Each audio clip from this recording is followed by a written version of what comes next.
Hirmaattonni marii biyyaalessaa kan naannoo Somaaleera Itoophiyaa keeyyata 39 kennaa qabne gaafatanii jiran.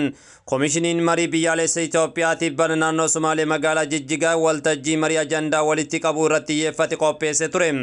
Waltajjii ajandaa walitti qabuu Yuunivarsiitii Jijjigaan kan geggeeffamee fi bakka buutonni paartiilee siyaasaaf qaamoleen garagaraa irratti hirmaachuun himamee jira. Ajandaaleen aanaa irraa eegalee walitti qaban dhiyaatan guyyoota 3 irratti mari'atamuu turuun isaa ifamee jira. Ajandaaleen dhiyaatan keessaa isaan faayidaan biyyaalessaa isaan caalmaa qabu jedhamuun adda ba'uun koomishiniin dhiyaachuun gabaasni BBC'n dhimma kana irratti dhiyeesse ni mul'isa.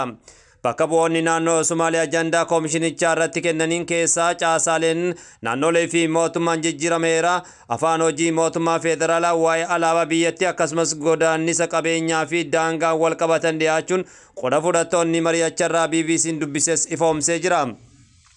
Caasaan mootummaa biyyaa fi naannoo wal qabatee bulchiinsa federaalizimii hojiirra oolchuu irra jiru rakkoo qaba jechuudhaanis dubbatanii jiran. Jidduu seentummaa mootummaa federaalaaf saaxilamuu ta'uu aangoon mootummaa federaalaa naannolee hiree murteeffannaa dhabsiisuu eeruun hirmaattonni hedduun biyyattii federaalizimii dhugaa hojiirra ooluu akka qabus gaafatanii jiran. Gama biroon isaan biyyattiin caaseeffama konfedereeshinii akka bultuuf yaada dhiyeessaniin jiraachuu qooda fudhattoonni ibsanii jiru. Naannoleen aangoo caalu argachuu qabu bu'uura yaadaa warra caaseeffama konfedereeshinii akka filatamanii dhiyeessanii ta'uu ibsanii jiran. Dhimmi kun ajandaa ijoo ta'uun koomishiniin marii biyyaalessaas dhiyaatee jira. Jijjiirameera mootummaan wal qabatee hirmaattonni naannichaa keewwanni 39 gonkumaa itti bu'amuun qabu ejjennoo jedhu qabaachuun ibsamee jira. Keewwanni 39 kana irraa kan ta'e mirgi hiree murteeffannaa saboota sablammoota uummattoota biyyattii hangafoota tokkotti jedha. Dhimmi itti bu'amuun qabnedha jechuudhaan yaada isaanii kennatanii jiran. Hirmaattonni keewwatni mirga sablammootaa fi wabiidha dhimma hin tuqamnedha. Keewwanni 39 haphee Itoophiyaanotaa walitti nu qabdeedha jechuu isaaniin ibsanii jiran. Heerri mootummaa kan fooyyeffamu yoo ta'e dhimmi keewwata 39 dhimmoota itti bu'amuu hin qabne jechuudhaanis ejjennoon ibsanii jiran. Dhimma biraa waa'ee afaan hojii mootummaa federaalaati. Hirmaattonni waltajjii marii afaan hojii mootummaa federaalaa hunda walii galchisuus ta'uun qaba yoo jedhan dhiyeessanii jiran. Hirmaattonni afaan hojii mootummaa federaalaa maaliif afaan Amaaraa qofa ta'a jechuun gaafii kaasanis bu'uura kanaanis yaadonni lama afaanonni biyyattii biroo afaan hojii federaalaa keessatti hammatamuu qaba jedhanii jiru. Afaan Ingilizii afaan hojii mootummaa federaalaa ta'uu kan jedhan dhiyeessuun beekamee jira. Afaan Ingilizii afaan addunyaa waan ta'eef hundaafuu walqixa waan ta'eef akka filmaataatti dhiyaachuu qabas jedhanii jiran. Alaabaan Itoophiyaa wal qabatee alaabaan biyyattii akkuma jirutti itti hafuufu yaada jedhus itti cimsanii jiran.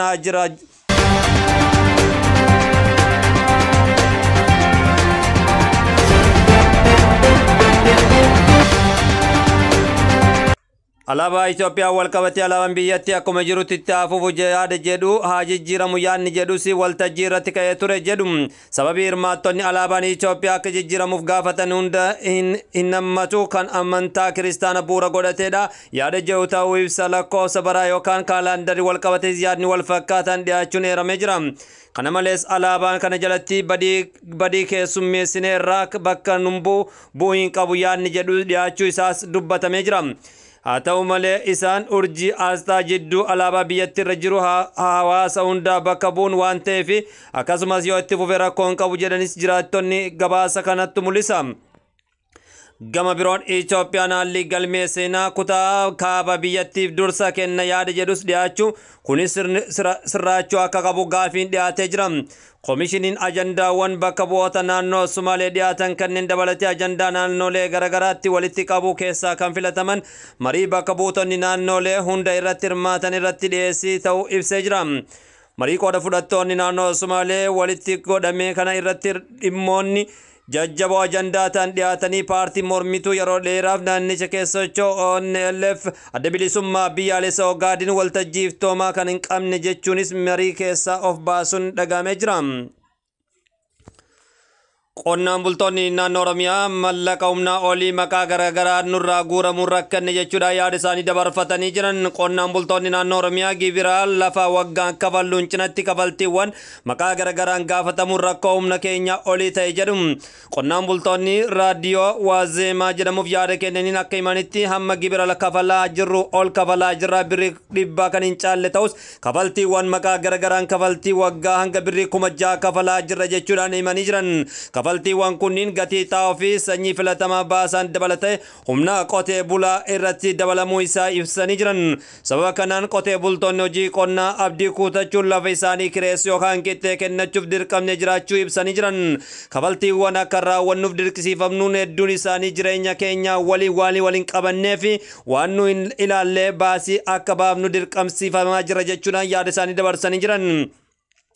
Nagayeen gibira maddeetti nagayeewwan maqaa tumsa ispoortii waldaa fannoo diimaa waldaa misooma Oromiyaa fi waajjira milishaaf manneen murtii aadaa fi giddugala oolmaa dargaggoota waajjira buusaa gonfa liigii dubartootaa fi inshuraansii fayyaa daandiif nageenya jechuun qophaa'an isaan itti qonnaan bulaa irraa mallaqni guuramu ta'uu arguun isaanii miidiyaaleen kunniinis gabaasanii jiran. Yeroodhaa yerootti qaala'insa jireenyaatiin walqabatee Oromiyaa keessatti qotee bultoonni gibira lafaa fi gatii xaa'oon cinatti dhimmoota kallattii jirus waliin hidhata hin qabnee fi mallaqa humnaa oli akkas baasuun milishaa fi caasaa mootummaan kan dirqisiifaman ta'uu himanii jiru.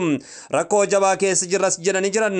Yeroo kafaltii kana raawwannutti ammoo hidhattoonni mootummaa wal lolaa maalii fi mootummaaf gibira hin kafaltan jechuudhaan dhiibbaa garaagaraa kan isaan irra ga'u ta'uu qonnaan bultoonni godinaalee Horroo Guduruu Wallaggaa fi Shawaa Lixaa yaada kennan ibsanii jiran. Hidhattoonni illee gama isaaniin yeroo mallaqa humnaa oli nu gaafatan ni argina jechuudha yaada isaanis dabarsanii jiran. Kafaltiiwwan kanneen wal qabatee raawwiin tajaajila gaagama mootummaa irraa argataa jirus xaa'oo fi sanyii filatamaa yeroo argachuu erga rakkoon nutti ta'e bubbulee jira jedhu. Qotee bultoonni yeroo garaagaraa Oromiyaa miidiyaa neetwork dubbise rakkoon kun humnaa ol ta'ee jiraachuu ibsanii turan. Maqaa garaagaraatiin kafaltiiwwan humnaa olii raawwachuun dirqama kafaltiiwwan raawwannuuf nu ga'eenis kennamee hin jiru jedhu. Godina Jimmaatitti saaluma wal fakkaatuun qonnaan bultoonni kafaltii raawwatameef nagee gaafachuu isaaniitiin Hadireen aanaa uummata dura irratti baasee yeroo reebu mul'ataa jira. Harargeetti caasaan nageenya halkan gandara naannoon nagee malee mallaqa kan isaanirraa guuraa ta'u jiraattonni himatanii turan. Haalli kun keessumaa qaala'insa jireenyaan wal qabatee hawaasa rakkoo jabaa keessa buusee jira. Saamicha kallattii adda addaatiin geggeeffamaa jiru ifannee jirra jechuudhaan Oromoonni biyya keessaa qonnaan bultoonni iddoo adda addaa yaada isaanii dabarfachaa jiru. Paappaasonni hangafa Bataskaana Ortodoksii Tawaahidoo naannoo Tigraay Sonodoosii Tigraay hundeessuu beeksanii jiran. Manni lubama olaanaa Manbar Salaam Kaasettee Birhaan Paappaasonni hangafoonni kunniin hundeessan ibsa baaseera. Sonodoosiin Bataskaana Ortodoksii Tawaahidoo Tigraay hundeeffamuu beeksisee jira. Seerri haaraa Bataskaana Tigraay raggaasifamu kan eeru ibsichi Bataskaana Ortodoksii Tawaahidootiin jedhameetiinis beekamee jira. Tawaahidoo Tigraay jedhamuunis maqaa addaatiin yaamamee jira. Abuna Marqos walitti qaba paappaasota taasisuunis filatamanii jiran. Bataskaana Ortodoksii Tawaahidoo Itoophiyaa dhimma Bataskaana Ortodoksii Tawaahidoo Tigraay gidduu lixu irraa akka of qusatu kan hubachiise ibsichi. Ta'uu baannaan tarkaanfiin qonnaan jabaa akka fudhatus akeekkachiisee jira.